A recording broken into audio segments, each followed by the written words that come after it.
E cá regressamos com o nosso programa consultório nesta tarde de segunda-feira. Ainda vamos novamente ao encontro das suas questões. Vamos aqui falar sobre a doença de Alzheimer, portanto ainda podem inscrever-se para colocar questões relacionadas com este tipo de demência ou também outras que digam respeito à neurologia. 225083297 é o número de telefone que está disponível. Tem também disponível o nosso endereço de e-mail consultório@portocanal.pt. Mais à frente, então, no último bloco da edição de hoje, é este tema que vai estar em destaque também, esta especialidade. Para já, falamos do sucesso da campanha de vacinação sazonal contra a gripe e a Covid-19, que já alcançou adesão recorde entre os mais idosos e tem chegado a cada vez mais pessoas entre os 50 e os 59 anos. Está connosco o Dr. Luís Rocha, médico pneumologista e dirigente da Sociedade Portuguesa de Pneumologia. Obrigada, Sr. Doutor, por estar aqui connosco no consultório, é um gosto recebê-lo. Portanto, Sr. Doutor, desde o dia 17 de dezembro que a vacinação gratuita contra a gripe e Covid-19 ficou disponível para o grupo, então, entre os 50 e os 59 anos. Como é que tem sido esta adesão? O esperado? Sim, foi com grande expectativa que foi criada e, portanto, cumpriu os objetivos. Nós temos as faixas etárias acima dos 85, os 85 mais, com mais de 80% em termos de cobertura, e das faixas etárias dos 70 e 65 mais, temos também aqui uma boa taxa de cobertura acima de 70%. Portanto, há aqui grandes objetivos cumpridos relativamente à questão da gripe. Covid não foi tanto, em termos de taxa de vacinação. Temos aqui um índice de cerca de 20% menor, mas nós neste momento temos uma população acima dos 2.200.000 vacinados contra a gripe, e em termos globais, e de Covid-19, 1.700.000 vacinados também contra o Covid-19. Portanto, há aqui um forte impacto que vai repercutir-se, acima de tudo, nos serviços de urgência e muita doença associada. Portanto, vai a um bom ritmo e de acordo com as expectativas da Direção-Geral de Saúde? Sim, um bom ritmo, e daí a introdução de uma nova faixa etária, e muito bem, relativamente a esta questão da vacinação.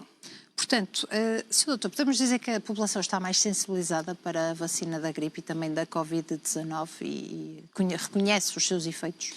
Reconhece, ou seja, a população mais idosa e com mais doença associada reconhece esse benefício. Muito embora a sensibilização é diferente para a Covid-19. Nas nossas consultas, e na minha consulta em particular, assisto a isso mesmo, ou seja, gripe sim, Covid não. E, portanto, há que ainda desmistificar esta situação em particular. E, portanto, era bom que a população aderisse da mesma forma à Covid-19. E porquê que existem essas dúvidas? Porque nós completamos agora 4 anos relativamente ao início da vacinação. Foi 27 de dezembro de 2020 que iniciamos o processo de vacinação em Portugal. Portanto, foi há 4 anos. E houve aqui já digamos, uma dessensibilização, falando em vacinas, relativamente à questão da vacina. Ou seja, já olham para a questão do Covid e muita da informação, da contra-informação relativamente a alguns efeitos secundários que nós, como médicos, temos que combater isso de forma eficaz.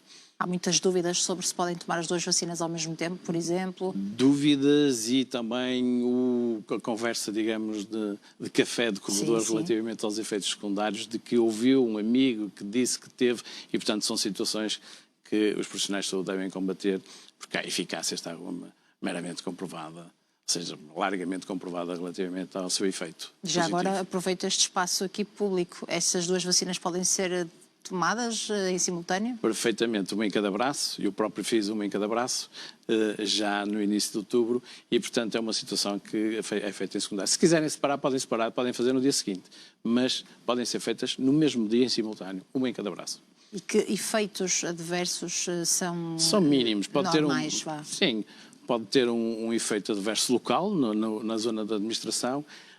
E muitas vezes aquilo que dizemos aos doentes é se tem algum efeito relativamente ao seu efeito potencialmente inflamatório que pode causar em termos do despertar da sua imunidade, é porque a vacina está a cumprir a sua missão e, portanto, isso é combatido facilmente em termos preventivos, até no próprio dia ou no dia seguinte, com paracetamol, facilmente controla esses sintomas em termos dos sintomas menores que possa ter. Claro. Vacinar-se é um dever, digamos assim, individual e coletivo também, que vai ajudar a diminuir a sobrecarga nos serviços hospitalares? Não há dúvidas relativamente a isso. E até começava por algumas recomendações internacionais dos Estados Unidos, em que dizem que todas as pessoas acima dos 6 meses deveriam ser vacinadas para a Covid-19, por exemplo, que tem um impacto maior em termos de gravidade. E que todos aqueles que têm algum compromisso nas suas defesas deveriam-se até vacinar com 2 doses, ou seja, com um intervalo de tempo de 6 meses. A questão da gripe também podem ser feitas 2 doses. E, portanto, esta recomendação que está a acontecer agora para uma faixa etária mais baixa tem muito a ver com uma autoproposta, uma situação voluntária, mas que tem um impacto muito grande relativamente ao absentismo laboral e, simultaneamente, a própria percepção de risco que a pessoa tem, se sabe que vai ter mais sintomas com uma situação, uma simples infecção vírica e uma infecção por gripe, por exemplo, e se tem gente em casa que pode ter uma transmissibilidade maior com a afetação dessa pessoa de forma mais significativa. Portanto, eu acho que é uma recomendação a vacinação na proteção do terceiro e dela própria se tem essa percepção de risco e de mais sintomas e mais infecção. Mas pode ser mais difícil sensibilizar esta faixa etária por não ser um grupo de risco, por exemplo? Sim, muito mais difícil sensibilizar esta faixa etária. Portanto, tem que ser pela positiva relativamente a esta questão do benefício do terceiro e dos próprios e da questão do absentismo. O absentismo aqui é bastante importante, tem impacto económico e está demonstrado e há que minimizar esses sintomas, porque não, ou seja, fazer a sua vacina não custa nada. Qual é a eficácia das vacinas, Sr. Doutor? A eficácia da vacina, nós temos neste momento no mercado dois perfis de vacinas. Se nós temos uma faixa etária mais avançada, nós temos no mercado uma vacina com o dobro da dose em termos de administração daquela eficácia da vacina para uma faixa etária mais elevada, que foi acima dos 85 anos. E para outro grupo populacional, pode fazer esta vacina, mas está a ser feita a vacina comum, que todos os anos entra em circuito comercial. E a eficácia anda na ordem dos 70%. Então não é igual fazer uma vacina e ter uma eficácia de 100%. Isso não acontece com nenhuma vacina e, portanto, esta é uma delas em que a eficácia na ordem dos 60% é muito boa em termos da sua... libertar-se da doença, da gripe, da infecção vírica neste caso. E esta vacina contra a gripe vai aliviar os sintomas de todos os tipos de gripe, porque neste momento há pessoas a irem ao serviço de urgência e saírem de lá com gripe A ou gripe B. Porquê é que é feito esse teste para diferenciar o tipo de gripe? Nós neste momento temos a possibilidade, em termos de diagnóstico, ter diagnóstico daqui de alguns vírus. Um deles é o Covid-19, outro é o vírus sincicial respiratório e outros são este perfil de vírus que estão incluídos nas vacinas. Estamos a falar de 4 vírus, que são 2 vírus do grupo A e 2 vírus do grupo B. Os vírus do grupo A temos o H1N1 e o H3N2 e do grupo B, 2 estirpes do grupo B que estão incluídas na vacina e, portanto, com esta administração chamada tetravalente, conseguimos ter aqui um leque abrangente para estes grupos de 4 vírus. Isto obedece a uma monitorização global em que depois são preparadas as vacinas para cada um dos hemisférios para a sua administração e, neste caso, na administração da população portuguesa. Portanto, aquilo que foi preconizado é uma vacina tetravalente para estes 2 vírus, para estes 2 grupos de vírus A e B. Claro. Mas, portanto, quem vai a um hospital e depois sai do hospital, a terapêutica é a mesma, à partida, não é? Quem vai a um serviço de urgência porque teve uma gripe e não fez a sua vacina, ainda assim pode fazer aqui numa fase inicial precoce, pode fazer um tratamento antivírico, isso é possível, em que minimiza os sintomas, quanto mais precoce melhor, porque vai minimizar sintomas, mas se estiver vacinado e tiver alguns sintomas parecidos com a gripe, pode aqui facilmente conseguir-se descartar e fazer uma orientação diferente de acordo com outros prováveis vírus que possam estar aqui envolvidos na infecção respiratória. Sr. Doutor, e além dos idosos, há outros grupos mais vulneráveis que devem priorizar a vacinação, se ainda não o fizeram? Claro que sim, ou seja, há aqui, como disse há bocadinho, ou seja, tudo que tem compromisso das suas defesas e doença crónica associada, beneficia com a administração deste perfil de vacinas. Estamos a falar de doença diabética, hipertenso, doença cardíaca, hepática, renal. Todo este perfil do doente beneficia com a administração dessas vacinas.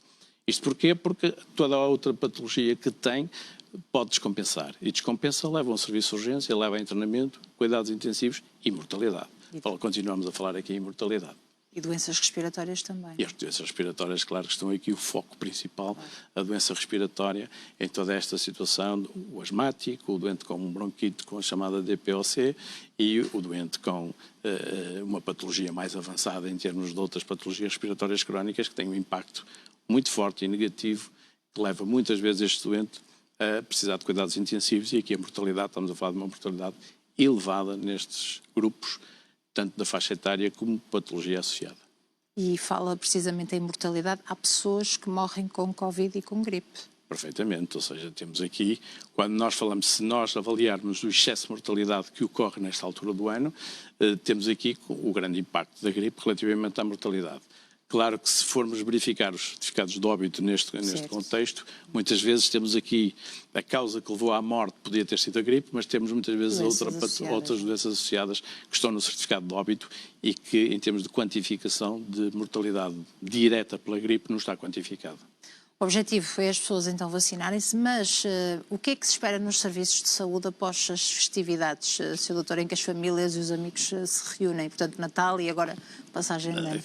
Claro, ou seja, isto é mais uma mensagem, daí esta nossa presença aqui, ou seja, vacinem-se. Porquê? Porque nós atravessamos a festividade de Natal, o conjunto com as famílias, e portanto aqui há transmissibilidade relativamente à doença e, acima de tudo, agora a grande festa da passagem do ano, com grandes grupos populacionais, portanto, juntos, e vai ter um impacto nas próximas semanas relativamente à transmissibilidade e à doença.